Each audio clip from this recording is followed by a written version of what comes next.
সূচিত রহস্যে যার জন্ম হয়েছে তার মৃত্যু অবশ্যম্ভাবী, আর যার মৃত্যু হয়েছে তার জন্ম অবশ্যম্ভাবী। এর জন্মেছে, এই ষাঁড়টার জন্ম হয়েছে মৃত্যুর স্বাদ গ্রহণ করার জন্য। আমাদেরও জন্ম হয়েছে মৃত্যুর স্বাদ আমাদেরকে গ্রহণ করতে হবে, কিন্তু বড় আশ্চর্যের বিষয় আমরা সকলেই জানি আমাদেরকে একসময় মরতে হবে।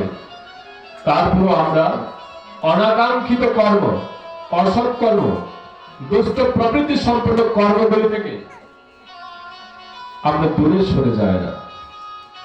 জানি আমাদেরকে মরতে হবে, এও জানি শাস্ত্র বলছে যে মৃত্যুর পর আমার একবার বিচারও হবে।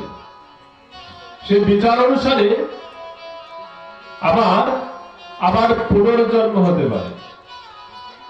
সনাতন ধর্মে আমরা পুনর্জন্মে বিশ্বাসী। পূর্বে আমাদের একবার জন্ম হয়েছিল, সেই জন্মে যে সমস্ত কর্মগুলি করেছি সেই কর্মের ফলশ্রুতি অনুসারে আমাদের এই দেহ লাভ হয়েছে। এখন যে কর্ম করছি আমরা, ভালো এবং মন্দ দুরকমের আমরা কর্ম করে থাকি, ঠিক না?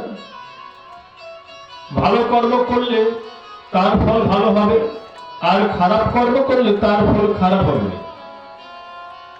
এজন্য আমরা আমাদের দেহে যেহেতু মৃত্যু আসবে, দেহিনো অস্মিন যথা দেহে কুমারম জগনম যারা তথা দেহান্তর প্রাপ্তির ধীরস্তন্ত্র ন মহীয়তে। অধ্যায় 2 শ্লোক 13 গীতা। আমাদের দেহে প্রথমে শিশুকাল আসে, তারপর ধীরে ধীরে যৌবন, সেটিও ফুরিয়ে যায়, তারপরে বৃদ্ধ অবস্থা যেভাবে আসে, বার্ধক্য যেভাবে আসে, ঠিক মৃত্যু আমাদের দেহে সেভাবে আসে। পণ্ডিত ব্যক্তিগণ তাতে কখনো বিচলিত হন না। বুদ্ধিমান জ্ঞানী ব্যক্তিগণ যারা আত্মতত্ত্ব জ্ঞান, ভগবত গীতার তত্ত্বগুলিকে অনুধাবন করেছেন, হৃদয়ঙ্গম করেছেন, তারা কখনো এই জন্ম আর মৃত্যুতে দুঃখিত হন না যে আমার জন্ম হয়েছে, মৃত্যু হবে একদিন। এর জন্য যারা এই তত্ত্বটিকে ভালো করে জানতে পেরেছেন তাদেরকে বুদ্ধিমান বলা হয়। তারা কেন বুদ্ধিমান? কারণ যারা এই আত্মতত্ত্ব জ্ঞান লাভ করতে পেরেছেন তারা কি করেন? ভগবানের গতি রাখেন। কেননা মানুষের জীবনের সময় কমছে, বাড়ছে না। যেহেতু আমার জীবনের সময় কমে যাচ্ছে, বুদ্ধিমানদের কর্তব্য হচ্ছে, যেহেতু আমার সময় কমে যাচ্ছে, আমার উচিত আমার জীবনের যে উদ্দেশ্য ভগবত আরাধনা, ভগবানের সেবা করা, সেই কর্মটি যত তাড়াতাড়ি করা যায় সেটি সম্পাদন করা, ভগবানের সাথে থাকা, ভগবানের শ্রী চরণে গতি রাখা। আপনি এই জড়জাগতিক বস্তু দিয়ে হোক, মনরূপী তুলসী দিয়ে হোক, অথবা প্রাত মধ্যাহ্ন এবং সন্ধ্যাহ্নিক বৈদিক মার্গে মন্ত্রের মাধ্যমে যে আহ্নিক ক্রিয়া করার পদ্ধতি রয়েছে, সেই মাধ্যমে হোক, আপনি কোনো না কোনো ভাবে সচেষ্ট হবেন, যদি আপনি বুদ্ধিমান হয়ে থাকেন, জ্ঞানী হয়ে থাকেন তবে। কিন্তু যারা অজ্ঞানী তারা কেবলমাত্র এই জনজাগতিক বিষয়গুলিকে ব্যবহার করে এর মধ্যে প্রবেশ করে আর বেরিয়ে আসতে চান না। ওখানেই মনে করেন যে এখানে আমার সবচেয়ে বড় সুখ রয়েছে। আমাদেরকে যদি সুখী হতে হয় তাহলে পবিত্র জ্ঞানকে ধারণ করতে হবে। এই পবিত্র জ্ঞান এমনই একটি জ্ঞান যে ভগবান বলছে আপনি পাপীদের থেকেও যদি পাপী হয়ে থাকেন, অপি চেতসি পাপেভ্যো সর্বেভ্যো পাপকৃতম সর্বং জ্ঞানপ্রনৈব বৃজিনং সন্তরিষ্যতি। গীতার 2য় অধ্যায়। অর্জুনকে ভগবান বলছেন, হে অর্জুন, তুমি পাপীদের থেকেও যদি মহাপাপীও হয়ে থাকো, তাহলে এই জ্ঞানরূপী তরণীতে আরোহণ করে অনায়াসে ভব সমুদ্র থেকে উত্তীর্ণ হতে পারবে। এজন্য আমরা যে যেরকমই কর্ম করি না কেন, সেই কর্মের প্রতিক্রিয়া আমাদেরকে ভোগ করতে হবে। আমরা দেখবেন যখন পথ চলি, রাস্তা হাঁটি, শাস্ত্র বলছে আমাদের দৃষ্টি হাঁটার সময় যেন 4 হাত দূরে থাকে। এটি শাস্ত্র নির্দেশন করছে। আর আমরা কি করি? হাঁটার সময় 4 হাত না 400 হাত দূর যদি দেখা যেত তাহলে সেখান পর্যন্ত দেখার চেষ্টা করি, ঠিক না? আশেপাশে কি যাচ্ছে, কি হচ্ছে, কেউ যদি একটা গালাগালি শুরু করে দেয়, ধরে কানটা ওদিকে যদি চলে যায় তো চেষ্টা হয় পা দুটো যেন ওদিকে চলে যায়। হ্যাঁ, এরকম অবস্থা হয় আমাদের। আমাদের চক্ষু, নাসিকা, কর্ণ, মুখ, পায়ু, উপস্থ এই ইন্দ্রিয়গুলি সংযত নয়।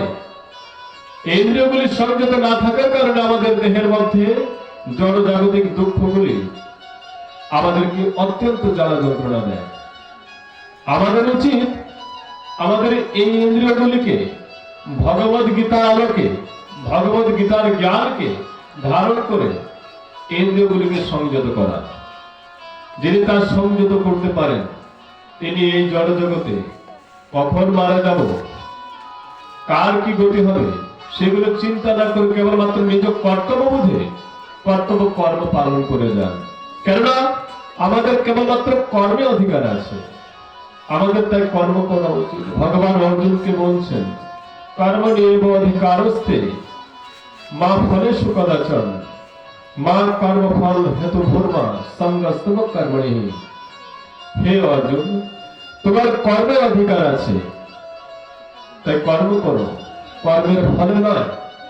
আমরা কর্মের ফলটা আগে কামনা করি, ঠিক না? এখন যে আমাকে আগে কি দেবে সেটা আগে বলো।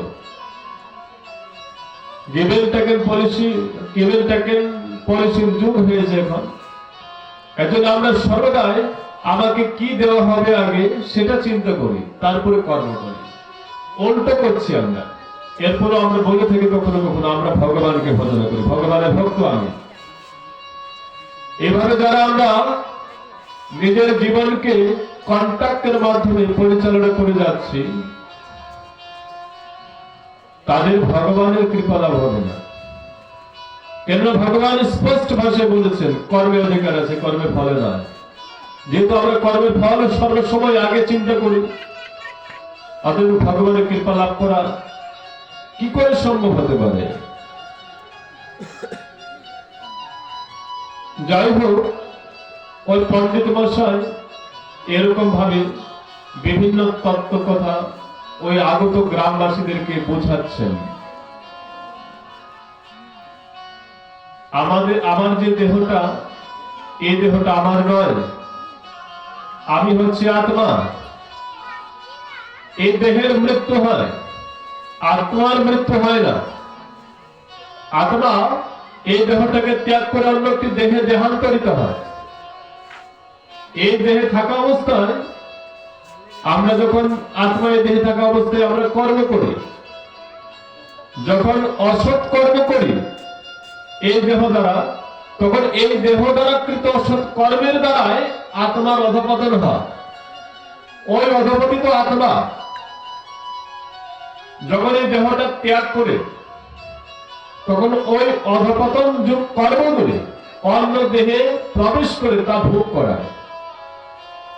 আপনি যদি মনে করেন এই দেহ পেয়েছি আমি যেমন ইচ্ছা তেমন করে চলবো,